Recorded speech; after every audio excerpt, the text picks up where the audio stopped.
Financing international humanitarian assistance is at an all-time high.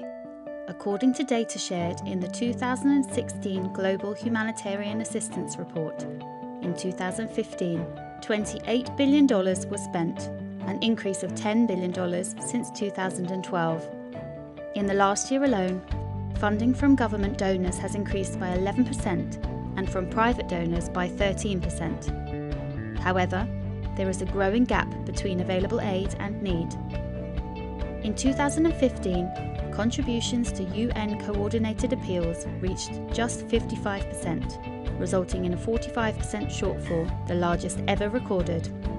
Whilst these appeals don't track all aid flows, and although NGOs do not often participate in UN coordinated appeals, this is a concerning trend. Let's take a step back for a moment and look at the 20 countries receiving the most assistance last year, as listed in the 2016 Global Humanitarian Assistance Report. International humanitarian assistance represented just 4.8% of all international funds arriving in these countries. A small percentage, but one which represents a huge amount of resources allocated for humanitarian and protection purposes. How does this money reach affected populations? In 2014, multilateral organisations such as the UNHCR, WFP and UNICEF received 52% directly from governments and private sources. NGOs received 31%.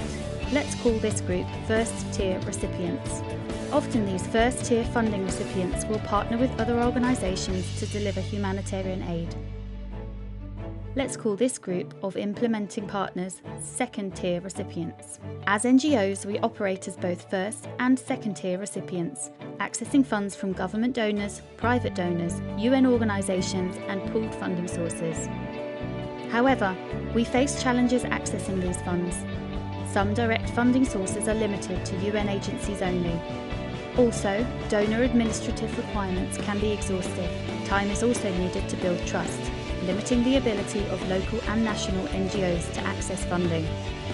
In 2015, only 0.4% of traceable international humanitarian assistance went directly to local and national NGOs. Whilst this percentage is increasing, there is a long way to go. Session 1 of ICFA's Humanitarian Financing Learning Stream will delve deeper into these important issues.